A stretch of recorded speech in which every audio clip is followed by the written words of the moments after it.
All right, crypto market update, folks. So today is going to be a quicker update. It's just concluding the last of my trip. I'm on internet Wi-Fi from the internet Wi-Fi, hotel Wi-Fi.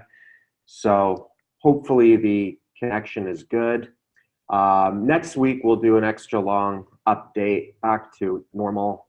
And yeah, anyways, so here we go. Can everyone see my screen? All right. So let's just do a quick recap. So, I was a buyer sub 5K into the gutter. I took profit twice this year, around here before this drop and just below 13K. And before I left on my trip, I stacked some buy orders around 8,500. Might not make it down that low, but I was leaning on being a little bit more conservative. So far, we could technically bounce off of this area right now. We've had a decent correction, so this is the first sane, normal correction that Bitcoin has had on this entire run up. It's funny how when we were at 14K, everyone on social media is like, we're breaking the all-time highs, we're shooting to 100K, Anyways, obviously corrections are a healthy part of the markets and we need them. So the perfect world scenario, like what I'm gunning for, what I would like to see is I'd like to see this kind of form into a triangle. I mean, like right now we've got a bit of confluence happening here. We have a test of the previous point of resistance right here structurally. Just increase this. And then it also lines up with this larger trend line right here. That said, this price action is pretty tight for a correction, right? So I'm actually leaning towards perhaps a little bit more sideways, like a larger consolidation pattern. At least that's what I would like to see, even if it does dip down a little bit lower. If it dipped down to like the 85 area or whatnot, I was going for kind of going to the max range, 38%, I think is pretty good. And then, up to 40 type of thing, that would be normal, healthy correction zone, which is funny because in the stock market, a 20% drop in the markets is considered a bear trend, right? All right, sorry about that, folks. Can everyone hear me? All right, perfect. So, 30, 34, 40% correction. That's what I was aiming for. We've hit that area. So, this, just like what Chris said, sent out as alerts, wouldn't necessarily be a terrible area for a dip buy, but I'm leaning on being a little bit more conservative myself because I just generally go for the bigger swings anyways. So I'm, if it tags down to that level, that's great. I'd probably use that Bitcoin to load up on some Doge if it drops lower. Stick with my Doge plan and see if I can triple the profit that I locked in on this Bitcoin run, right? So Dogecoin special feature is a Bitcoin multiplier if timed right. A lot of people have been showing fractals, comparing this fractal to the all-time highs. And I think that's obviously like a fair assessment because the market did go parabolic, and we have talked about the market going parabolic. But the thing is that we've had mini parabolas in the previous cycle too. So just because you have a parabolic fractal doesn't necessarily mean that it's going to completely top out at that level, right? Here's an example, right? One could look at these candles right here, when we went up to $500, and this looks pretty nasty, right? Like one could even look at that and say, hey, that looks similar to, all-time high crashes or whatever. Pretty nasty right up here. Sellers stepping in. Huge correction. I think this is the largest correction in the entire previous cycle. It actually, yes, it was the largest correction. It was like 41.4%. It was only the only time we had a correction deeper than that actually triggered the bear trend, right? It was like 43, it was like a couple percent more, right? So that's kind of why I'm also leaning towards a bit of a deeper correction, right? We have gone parabolic, we broke out of the range. If we could make it down 40%, or heck, who knows, maybe it even goes down a bit lower, but it's fine. The best case scenario, in my opinion, would be if this price structure were to kind of form, let's say it does drop lower, let's say it just forms this larger triangle type formation that consolidates till the fall or something like that. In my opinion, I think that's the absolute best thing that could happen for this bull trend for Bitcoin, to make it sustainable, because it's trying to conquer this 5-digit area, right? This big price to conquer, and if it can consolidate into a triangle, then the probabilities of the breakout actually building up real momentum and being able to tag and then eventually break 20K would be a much higher probability with a lot of consolidation, right? Notice how I was saying that I didn't like how the market corrections, they were like, obviously made 3 drives up, but I wasn't a big fan of the dips because it wasn't a real correction, right? All of these, yes, they're little corrections, but it wasn't like the correction where you get a longer period of consolidation, right? So we'll see if that option plays out. It might not. Who knows? It could pop up higher. Usually with symmetrical triangles, eventually when it retests resistance, it turns into an ascending triangle, and then if an ascending triangle breaks out, then the probabilities of momentum are very high. If we were to do an extension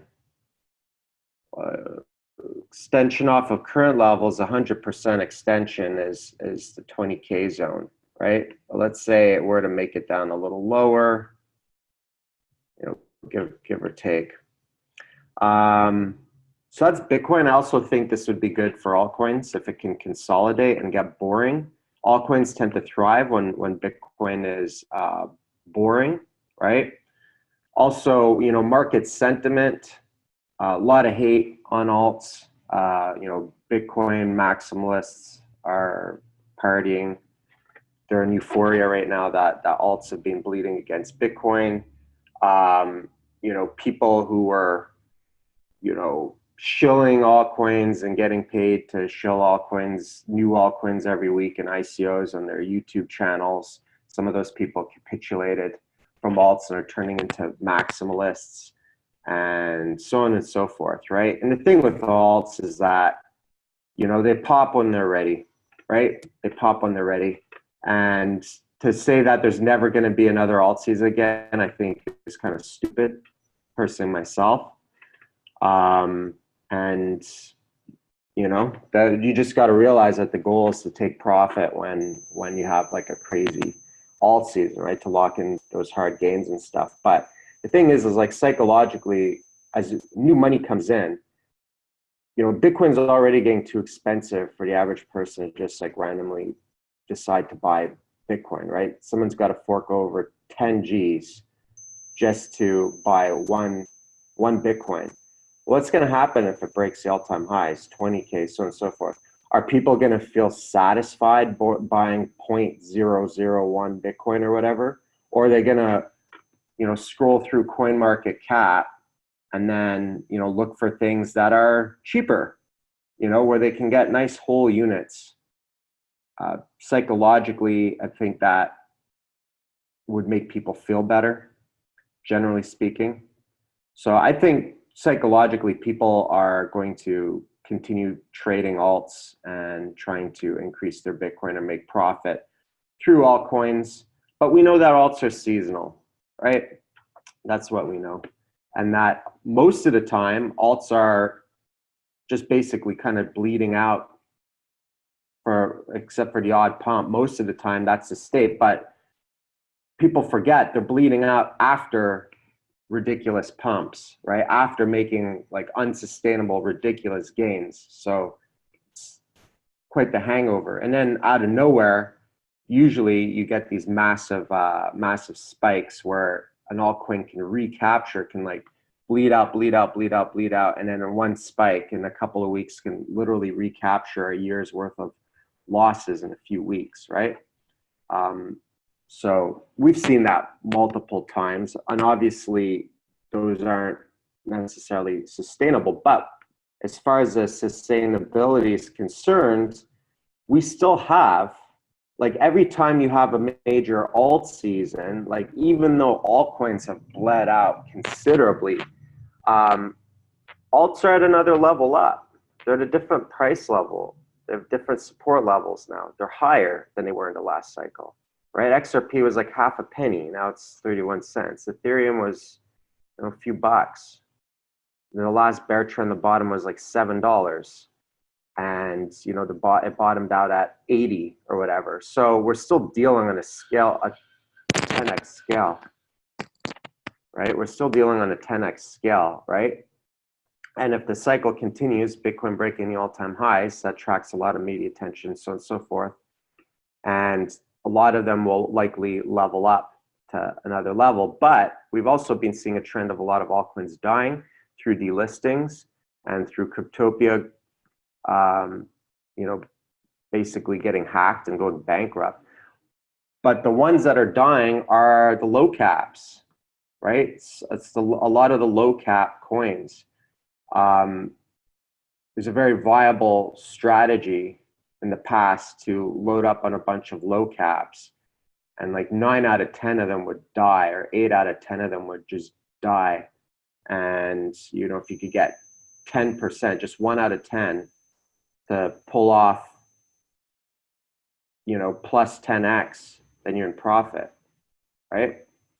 So sometimes they would go, because they're low caps, they go a lot higher than that. If you buy something for $1 million market cap and it suddenly ends up $100 million market cap, it's 100x, right? 100x growth in market cap. And so it's a lot easier to get that in the low caps, but it's also a lot easier for them to die because they don't have funding and they're illiquid. And a lot of the exchanges that specialize in that, they'll listen, that they struggle, right? As a business, you don't even know if they're going to be around, right? So I think this is just kind of like a cleansing. We've seen a lot of ICOs get cleansed. There's been a lot of things purged in this cycle, and there's going to be a lot more BS that's going to crop up in the next cycle, a lot more scams, a lot more crappy tokens and stuff like that. But I don't think that's really going to change. The markets might get a little bit more sophisticated.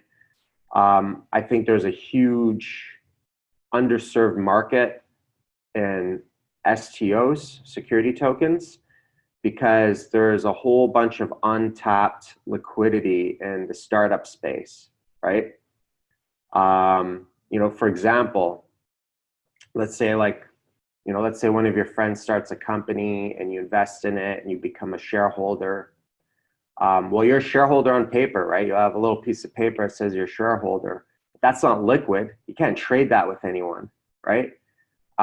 You might take years before you even see any money, any profit. If you're not a majority shareholder, you might not even see any profit at all, right? If there's any profit, right? Whereas you could have a startup launch a security token and suddenly have a liquid market immediately, right? So suddenly, if you decide, you might even be able to make profit, speculative profit, before they actually deliver a product or service, before they actually perhaps not deliver product or service, but deliver profit, right? Before they're actually profitable, you could technically make profit off of the speculation, right? So I think STOs will be an interesting space, but they're a lot slower because of all the regulatory hurdles. It's a lot slower growth than regular crypto, right? The permissionless nature of crypto is a part of its success and why it is able to spread so much. So I have a question about the Litecoin halving. It's coming up. So, you know, we had a nice little Litecoin bounce here. Still, the seal seems somewhat correlated to Bitcoin, although a little bit more supercharged. Came up 37% on that. Looks like we kind of broke below all this, like almost a full retrace. Let me see if I can find some more price history here. Who has the most price history on? All right. So on the BTC charts, you know, full retrace would be all the way down here. I don't know. I think the Litecoin halving, there might be a little pump leading up to it, maybe a sell on the news. But oftentimes I've noticed that the biggest effects of halvings tend to happen after the fact, right? Like the Bitcoin halving, there's like a year after the halving that it made the most gains. And, you know, the Bitcoin halving is the most relevant. You know, there's a lot of altcoins that might have halvings that are irrelevant. I'd say Litecoin's probably more relevant since it's liquid and it's been around the block since 2012 or whatnot. So, but thus far, you know, it's still pretty much just tracking correlation of the Bitcoin charts with a little bit more gas. And if we look at this crash on the USD charts, it had a really deep pullback. Let's see, 47%. So when I talk about 35 to 40% corrections, I'm talking specifically on Bitcoin because it's liquid, right? Altcoins are a lot less liquid, so they're going to have larger price fluctuations, right? Like an altcoin could literally bleed out and correct 60, 70% and then still continue on upwards, right? Actually, we can probably find some examples of this. I mean, this correction right here was like 60% correction, right? You know, if that was Bitcoin, I mean, it took Bitcoin a long time to get to 80% or whatnot. So this was a lot faster, right? This is in a matter of weeks. So one could have looked at this and said it was over, but it's all the way down here, right? From that correction point, it proceeded to rise an extra, 2,300%. So these corrections are less relevant on altcoins since due to correlation. And until there's something that happens where they have a moment to decorrelate for a while, and like I said, I think the best thing for that is like consolidation within a triangle where the consolidation gets really tight, then suddenly people get bored and energy shifts towards altcoins. There's a couple of points that I noticed where altcoins make the biggest gains, right? Obviously, like when we broke out here, altcoins made ridiculous gains compared to Bitcoin, and then Bitcoin caught up, right? So, a lot of altcoins had actually gone up 400+%. Oh, this is Litecoin went up, 532%. And then it's Bitcoin's turn, so they bleed out. Bitcoin catches up a bit. They have the seesaw effect. So generally, I've noticed altcoins will be supercharged if the Bitcoin markets have bled out and altcoins have bled out exaggeratedly. Like, for example, every single one of these bounce plays. Let me go back to the Bitcoin charts actually. These bounce plays were correlated to Bitcoin bounces, and they had higher percentage gains. A lot of them had higher percentage gains than Bitcoin. So, you know, pretty much like even in the bear trend for the bounce plays, due to the hypercorrelation, every single time one would knife catch debt, expecting a bounce on Bitcoin, you could actually get a higher percentage gain trading alts, right? And the same thing was true for this run up here. But once they hit their resistance and Bitcoin catches up, then they usually stabilize dollar-wise, maybe drop a bit as Bitcoin gains and so on and so forth, right? So right now they're just kind of they're in limbo right now, right? They're not trading on their own merit. They're not trading on their own strength. They're just kind of chopping around. Bitcoin goes up, they go up. Bitcoin goes down, they go down. You know, and these are like, a lot of this is just these arbitrage bots, you know, market making bots, arbitrage bots. Kind of like shows you how many algorithms are in the market.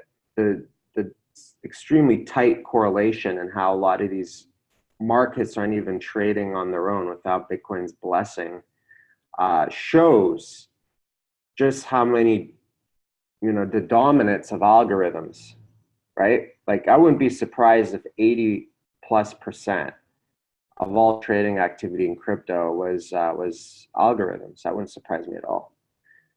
So it's only when you get these major catalysts, major news events, these FOMO news events, so on and so forth, where a particular market might take off and gain its own momentum, so on and so forth.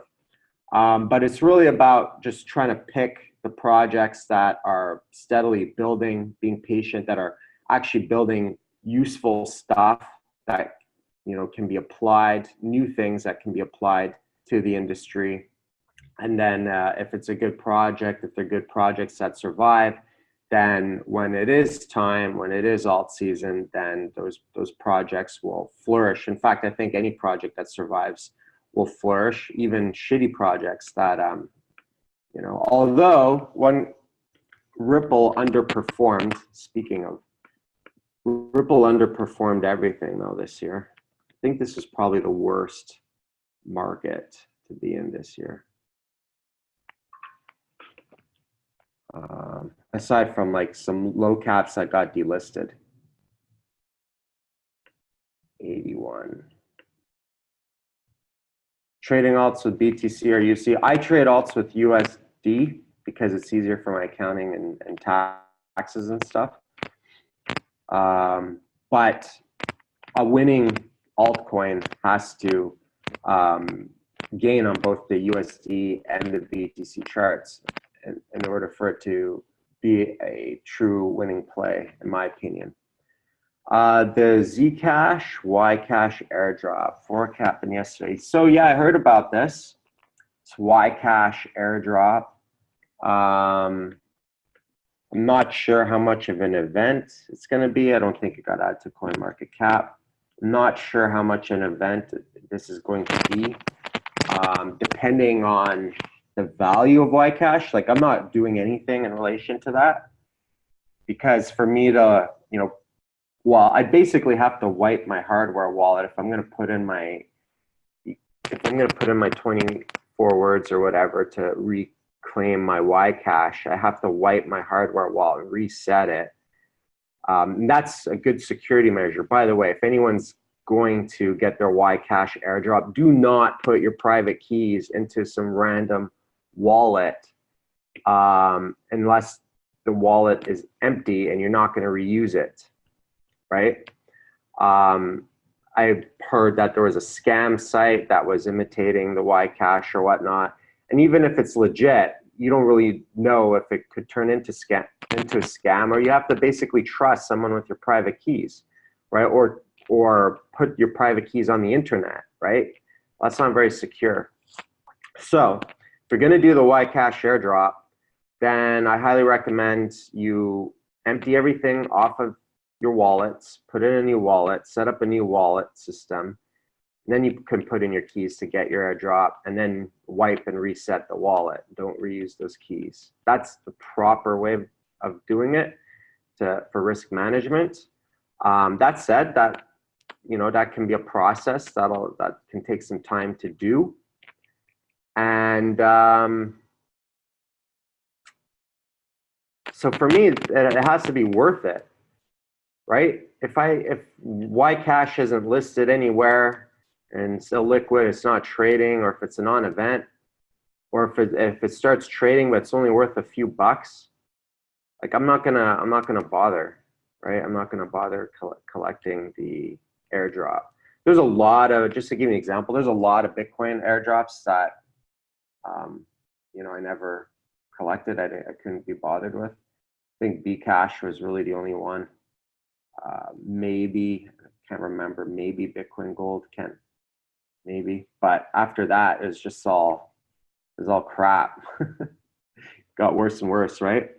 CoinDave was saying, I just ran a node for each chain, exported PK from Zeek to YEC. Okay, that's cool. That's one way of doing it as well. That's a good way of doing it. So if you're technical, then that's one way that you can redeem it. Does anybody know if Ycash is trading on any exchange? And obviously, like, this didn't really have much of an impact on the market. Wasn't a big enough event, right? Like, I don't really consider this FOMO. This is just correlation, right? Now, if Zcash went nuts, regardless of Bitcoin, and did its own thing, then I would have said, okay, this is due to the airdrop. People are FOMOing into it, but I just don't know if it quite has the same effect as previous forks.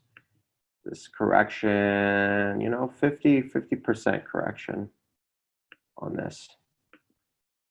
Probably bled out more on the BTC charts. Gonna make a new low. That's its specialty, is making new lows on the Bitcoin charts. It's what Zcash is really good at. It kind of reminds me of Litecoin back in the day, where it just kept bleeding out. Everyone used to call it the rock because all it did was bleed out. And then one day it melted everyone's face off. It came out of nowhere. Like here, this period right here. I mean, you want to talk about like right from here to here. It's like over a year, a year and a half or so of nothing but like slow grind on the BTC charts, right? And people literally thought it was dead, 80 cents, people thought it was dead. And now the bloody thing's trading at $100 still. And that's considered, cheaper, I guess. So, but it made a new floor, made a higher floor, right? The higher floor is at $20-something. So that's a higher floor than the previous cycle, which was actually $4, $3 or $4, and then before that was 80 cents. So it did have this a little bit of a pump right here where it went parabolic, and then established a new floor. So this is interesting, right? In the BTC chart here, the low was like 80 cents because Bitcoin was lower, and here the low is around $3 or $4 range. Let's just see. Yeah, I kind of went flat for a while when it was down that low. You can kind of see this flat, choppy sideways range right around $3 or $4. All right, so basically it's trading on YoBit and some smaller exchanges. So Ycash, let's see. No. All right. Let's just see the Q&A. I have my Zcash stored in my Ledger Nano S. Yesterday Zcash forked, so now I have an equal number of Ycash coins. Problem is how to safely access my newly gifted Ycash coins a safe way. Any suggestions? So I haven't looked into the wallets and all that stuff to do that. I would, whatever service I'd use, if you're not going to do what CoinDeva did and run 2 nodes, whatever the Ycash site is, whatever their official way of doing it, you could use that. But just again, make sure you reset your hardware wallet afterwards, or you move all your Bitcoin and other stuff, and Zcash for that matter. See, that's the thing with an airdrop, is you can move your Zcash and move your coins out of the wallet first, empty the wallet, and then you could put your private keys in so that there's no risk. The biggest risk at that point is that you get scammed out of your Ycash with those private keys, right? So, all right. Like I said, we're gonna do this update. It's gonna be a bit quicker. There's not a heck of a lot that's changed for me as far as my trades and investments are concerned. A lot of stuff is still longer term, and I am just waiting to see if I can catch that dip. And then if it does dip that low, if I'm lucky, Dogecoin will go lower, and then I'll be able to scoop up some more. So a Binance listing was kind of a bit of a tease. Actually, this is an interesting tease because you could also kind of see that had this, look like a bit of a fake out. It was like a little bit of an ascending triangle in through here. And then it, popped up above and just kind of faked out, right? So this is the Binance listing. And on that listing, one day it went up 42% on the BTC charts. So obviously like 40% on the USD chart. So obviously like anyone who bought Dogecoin, if you had shorter targets or whatever, you could have sold it for shorter targets. I'm just, like I said, sticking to my plan, which is just going for the larger moves, right? The larger swings. So right now, all I'm doing is waiting. If it can drop down to this lower section right here, then if I can get a nice dip on Bitcoin, then I'll buy some down in this zone. I'm just patiently waiting. I'm not in a rush to add more to my position, increase my risk right now until it gets really, really cheap, because obviously this can take a while. Even, when it cracks sub 30, so right here it cracked sub 30. Oops, that's not what I wanted.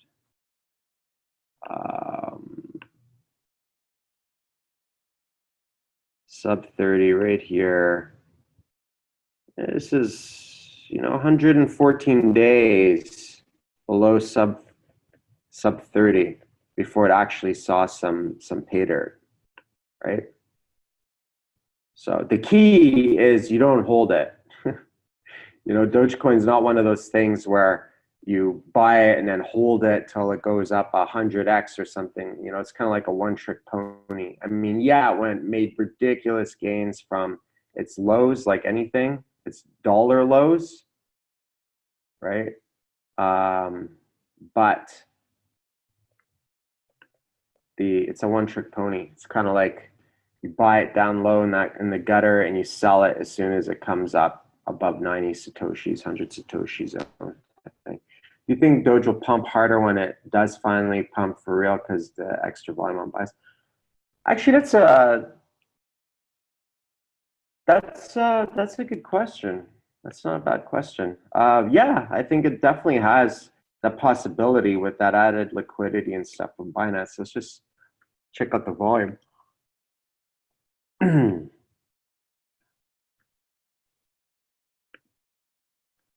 The thing is like Dogecoin doesn't have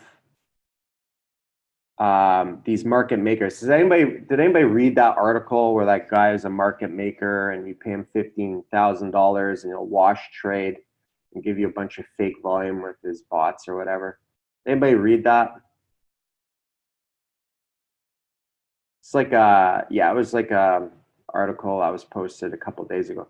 So people have known this for a while, right? The wash trading algos and stuff like that.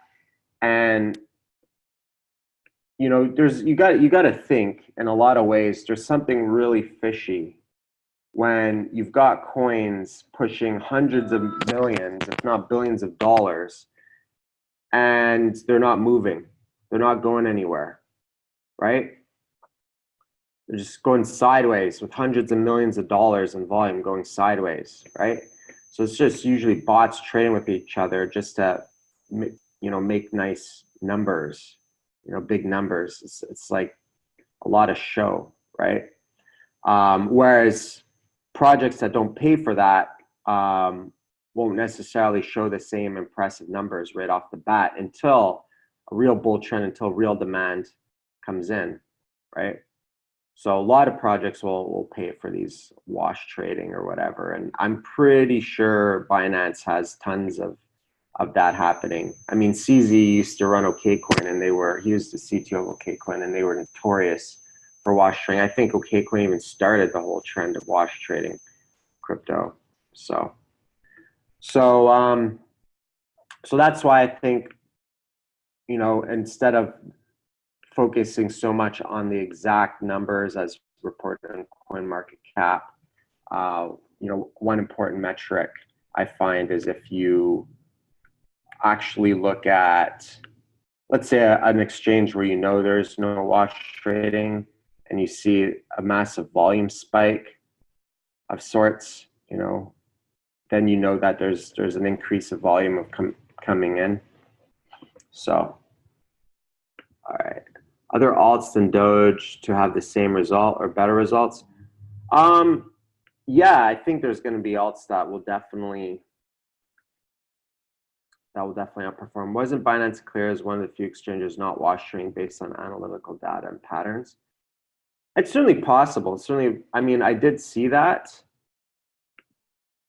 I'm still kind of skeptical, but they push some pretty high volume on stuff, and I just know it's like almost like industry standard to get market makers to boost volume and liquidity. Now, there's legitimate market making, right?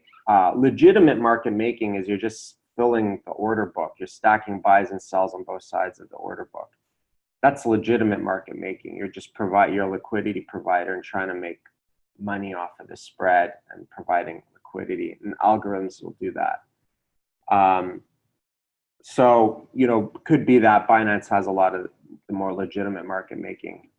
The fake market making is just these algos that trade with each other, and they don't actually affect the order book at all, right?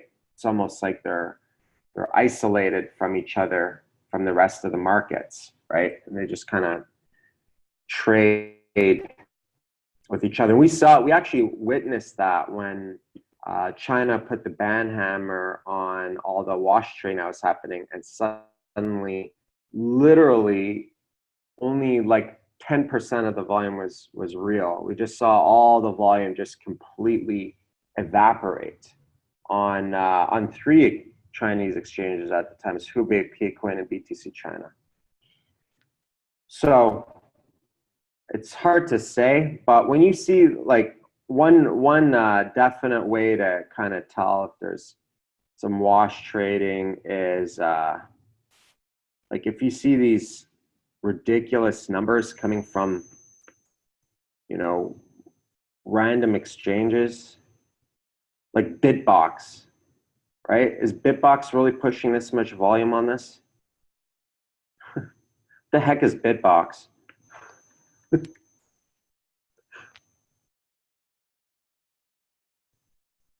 Cardano possibly using a company called Algos to combat wash trading. Interesting. So this market is pushing over 100 million volume, right? And what's the price doing? Right? What's the price doing? Nothing.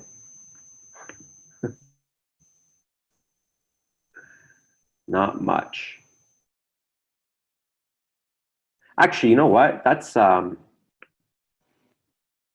interesting. Let me see what the volume is on like blue chip stocks. I don't know. Let's see. See what the volume is on Google. Just to have some comparisons, right?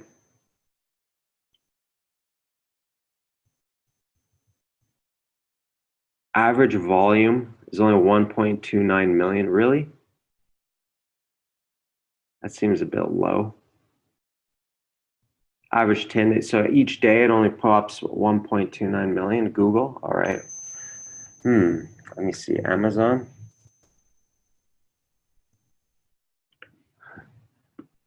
So I'll do some comparisons here. 3.38 million. That's it. It's interesting. That's got to be million. Yeah, that's million. That's surprising, actually. I would have thought it was more volume than that. Let's think of another one. Apple. Oh, that's in millions.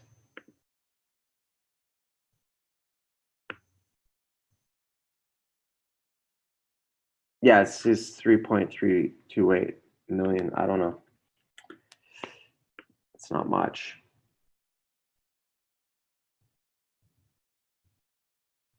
Okay, this is a bit more volume, 18.53. So this is traded a lot more. So this is like, we're talking about markets that are almost like $1 trillion market cap, pushing, 18 million in volume on $1 trillion market cap, one of the biggest friggin' stocks in the world. And we're gonna pretend like stuff like Ontology is pushing 10x to volume. I don't know. So I'm skeptical. I'm skeptical, right? Anyways, that's just my commentary on that. All right, we'll fire off. I'll look at.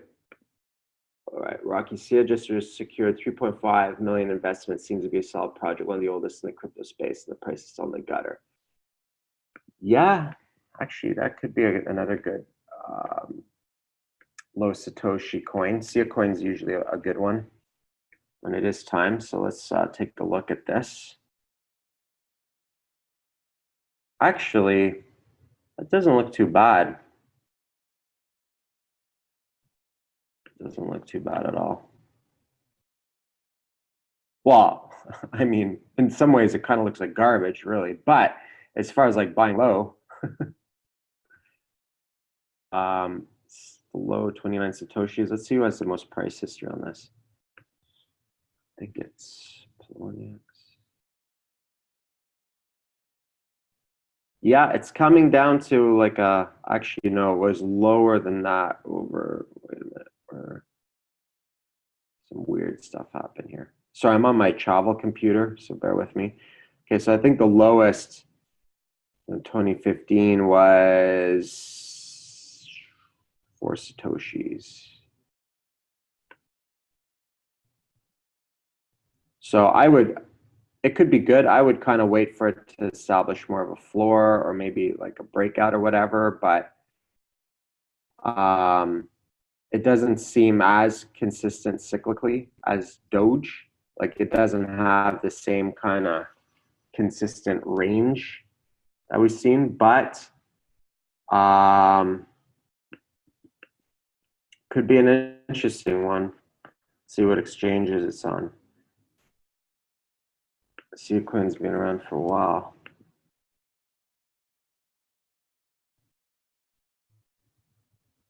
See, yeah, this is obviously more realistic volume.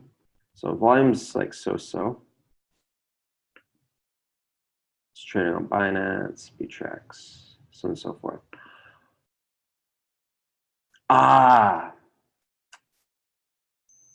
Okay, that makes sense. So the volume on those stocks are in shares, not dollars. I was saying, man, that doesn't seem right. A couple million for $1 trillion market cap. That doesn't seem right. Okay, that makes a lot more sense. So that's a heck of a lot more volume than that's actually pretty decent volume. So let's say, so let's re-explore that. So total shares, 4.6 billion. Okay. Let's see.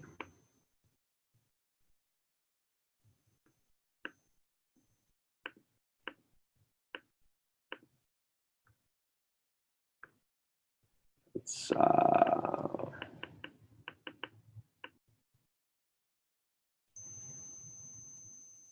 all right. So we're looking at 3 billion in volume, if that's the case. That's a lot better. All right. That makes sense. Speaking, just to divert a little bit, I'm in a gold long, the slowest breakout in history, but it's still kind of working slowly.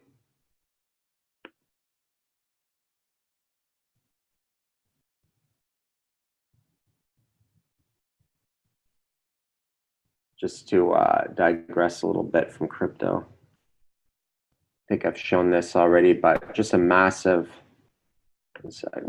ascending triangle. So I had to add to my gold position. Most of the gold I have is just long-term stuff, but this is specifically like I guess you could say a position trade where I would consider taking profit if it breaks the all-time highs, right? I mean, it even retested the line, so, and recently just pushed up a little bit higher. So I think that's a fairly bullish price pattern, consolidation pattern, ascending triangle. Even if it's a slow mover, I still had to buy it. Unlike this whole drop gold campaign, I don't have a problem with gold. I personally think the comparison, people hating on gold, I think is just kind of dumb myself, but it's just my opinion. Anyways, I think if we did break the all-time highs,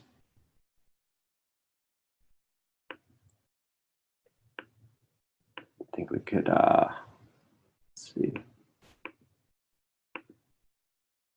let's see, that'd be 100% gain. That'd be 170. It's not crypto gains, but that's kind of what I'm seeing. If we do continue, it's not going to take much to actually hit the all-time highs. And once you hit the all-time highs, now you end up with an even larger ascending triangle. Once you hit the all-time highs on that, let me just clear this up. Suddenly, you end up with something like this, right? Where the whole thing turns into an ascending triangle, right? So this would just be like an early break if it does something. If it doesn't, then it's not super volatile. So all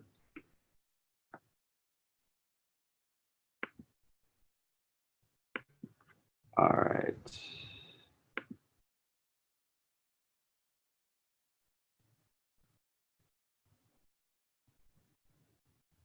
Do I travel with the travel monitor? Does anyone else have one that they like?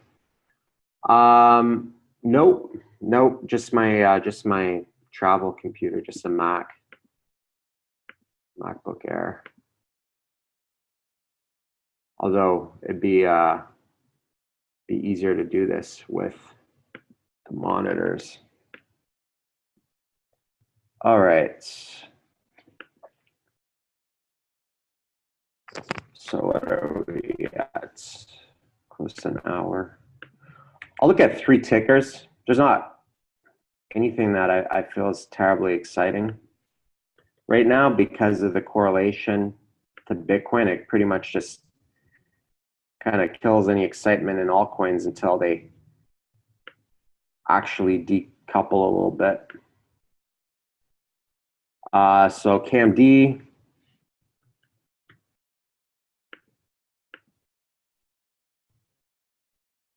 it's kind of doing what everything else seems to be doing.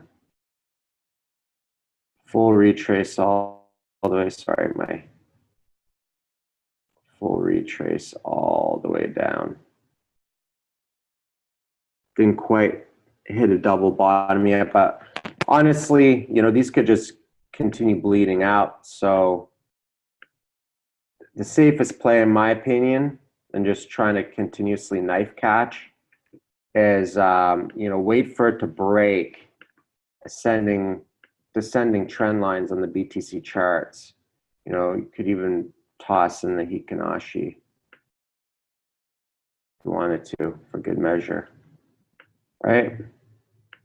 Unless it's like a unique market that's just doing its own thing for whatever reason, I would just wait for that. Like even on this move, right, when it broke,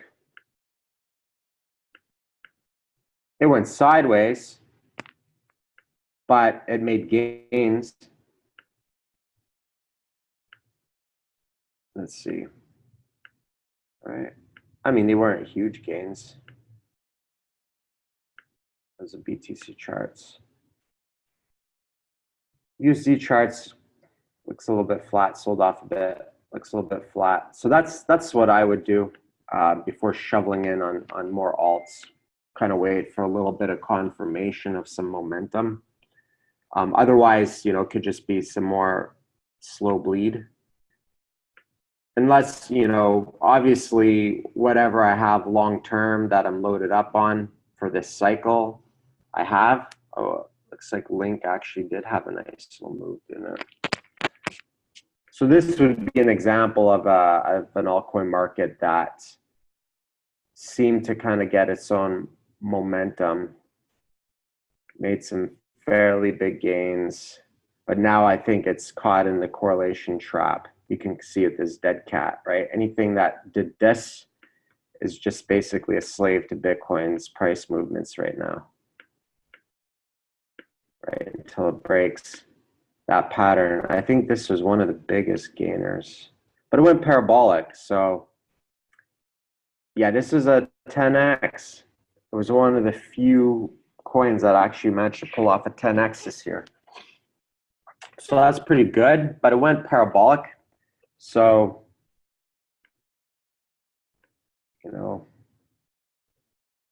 I mean, it's at the 0.618.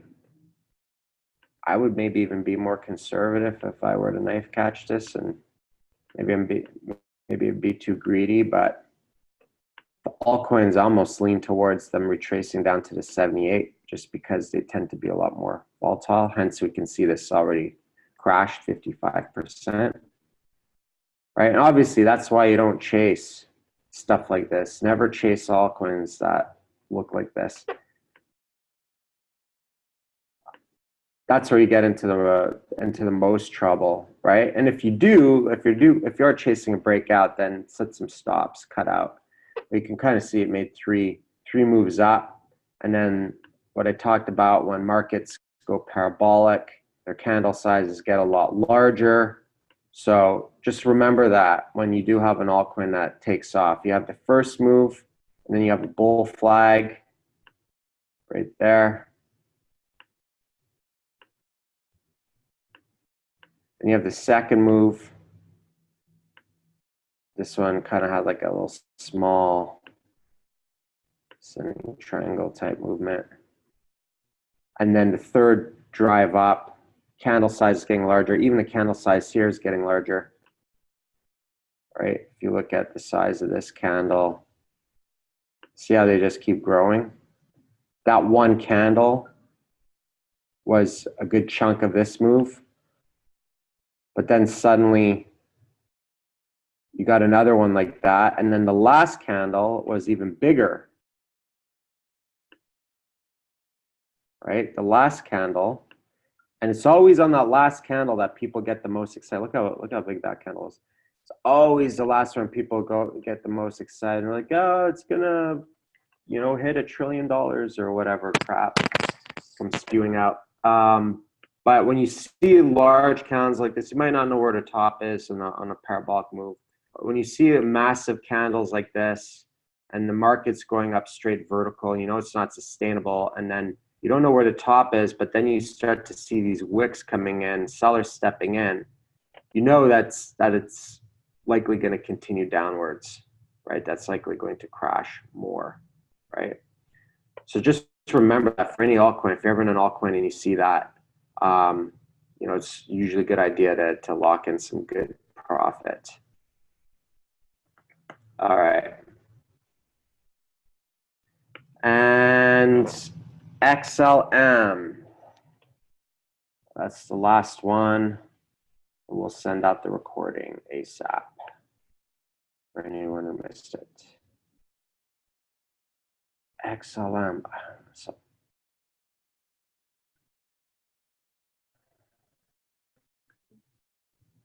this kind of looks a little bit so.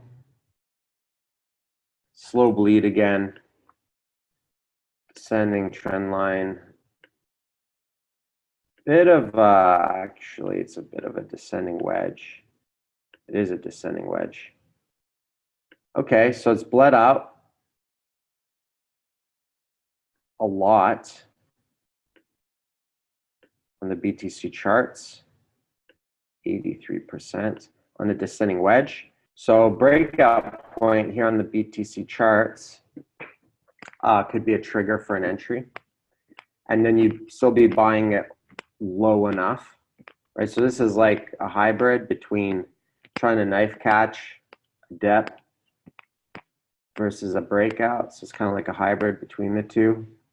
This descending wedge breaks, then probably at least come up to test this area on the BTC charts. Perhaps that would be a first target.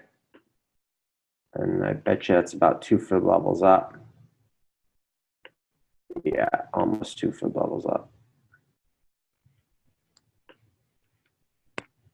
That would be over a double on the BTC charts, and then USD wise, that would be a lot more than that. Correlate with a double bottom, so on and so forth. But again, I would use the BTC charts. Even if you're trading the USD charts, I would just try to find bullish setups that line up on both charts, and wait for some confirmation of momentum on the Bitcoin charts as well. Right? There's no point in trying to catch a USD breakout or whatever in an altcoin if it's just going to lose against Bitcoin. So I'd watch the BTC charts and just kind of wait for those kind of breaks instead of just trying to knife catch the bottom.